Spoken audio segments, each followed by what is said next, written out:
This is Royal Kludge's newest 10-keyless keyboard, the R87, an awesome keyboard with amazing RGB and sounds really good out of the box. But should you buy it? Well, for me,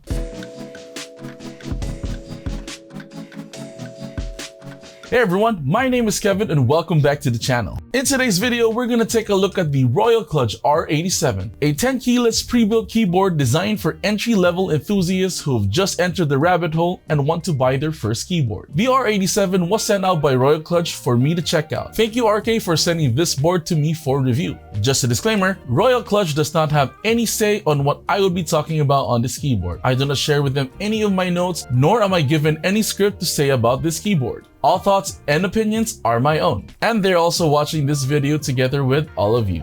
This is the first of two videos I am doing for this keyboard. The first video will focus on the unboxing and initial impressions, while the second video will answer the question, would it even matter if we open up this keyboard? Now, as good as the price of the keyboard is at 2,100 pesos only, the Royal Kludge R87 features a couple of cons that may be factors as to why I would not recommend this keyboard. What are these? Well, continue watching. Royal Kludge has indeed changed up its box and it's looking really good. This revamped box is looking great. Keep up the new box design, RK. When you open up the box, you are greeted with the R87, wrapped in thin plastic with an included plastic dust cover. The Royal Kludge R87 comes with a RK branded switch and keycap puller, this USB-C to USB Type-C/USB-A cable, a couple of extra RK brown switches, and its user's manual. The RK R87 looks like any other TKL when you're looking at it from the top, but when you're looking at it from the side, this is where the keyboard stands out. Its side profile looks awesome with a design that looks unique. Not only that, this key produces really nice RGB underglow. It has an LED indicator that lights up when you use the caps lock, scroll lock, Windows lock, and when switching on map mode.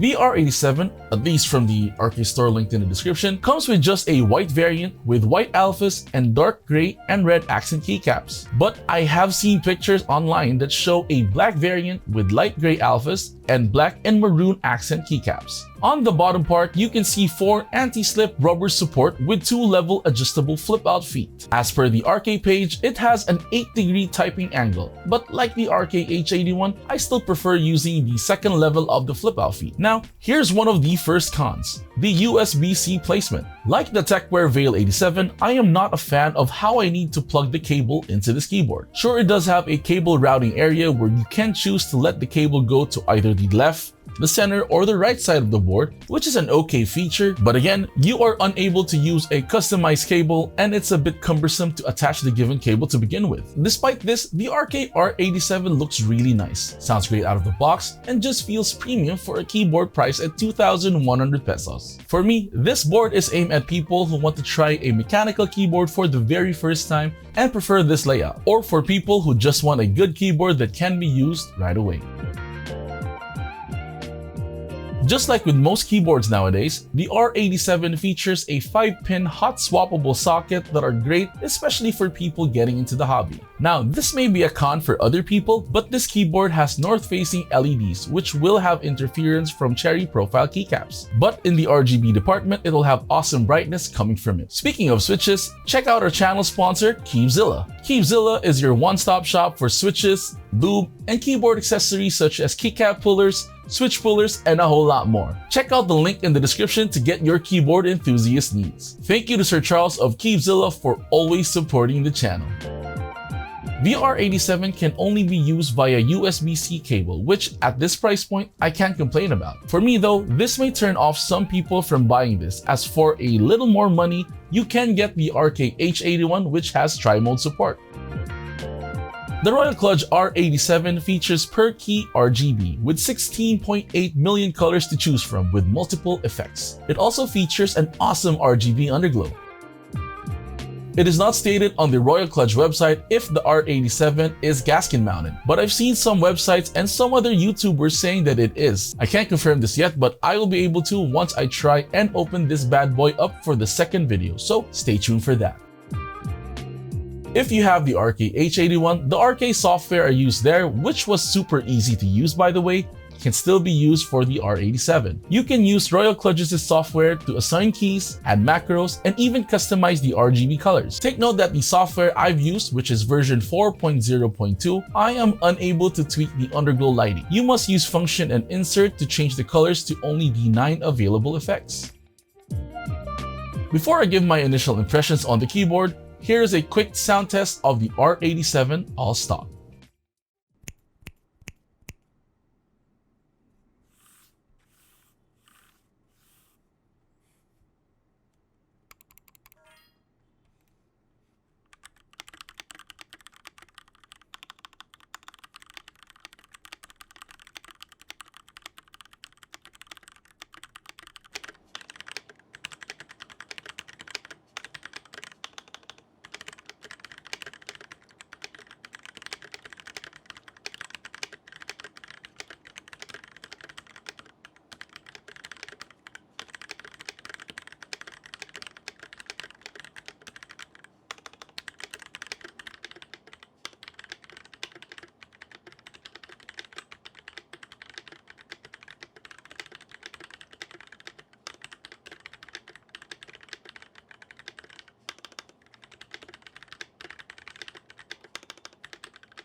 The Royal Kludge R87 is a great keyboard made for anyone who is still starting out in the hobby, or for enthusiasts looking for something good out of the box. For the price of 2,100 pesos only, you can't go wrong with this 10-key disc keyboard. The upside of the R87 is that its RGB is really nice. Out of the box, it is already usable, which means you wouldn't even need to mod it right away. I do have a hunch that even when I do open this keyboard up, just like the RK H81, it wouldn't matter, as the possible mods you can do for this would be limited to just modding the stabilizers, lubing the switches or getting new ones, and replacing the keycaps. Not everything is good about this keyboard though. As one, I'm not really a fan of the USB-C placement, which doesn't allow you to use custom cables unless we modify the case. Second, you're restricted to using this keyboard in wired mode. This is not really a super negative for me, as I do prefer using my boards with cables. But the choice of using a keyboard with 2.4 GHz or Bluetooth mode is something I've grown accustomed to. Overall though, I would still recommend this keyboard to enthusiasts or up-and-coming enthusiasts who are on a limited budget. But if you have a little more wiggle room, I would suggest getting the RK H81, as it is just a better keyboard overall. So that's it for the video. Part 2 of the Royal Kludge R87 will be up soon and will be about opening this keyboard. I really want to answer the question, would it even matter if we opened it up? Let's find out together. If you're more into ACO products, I've recently reviewed the ACO ACR75V2, which will also be modded soon, and it's found right here. And I also opened up the RK H81 and did some minimum mods found here. Thank you very much for watching. See y'all later. Bye-bye.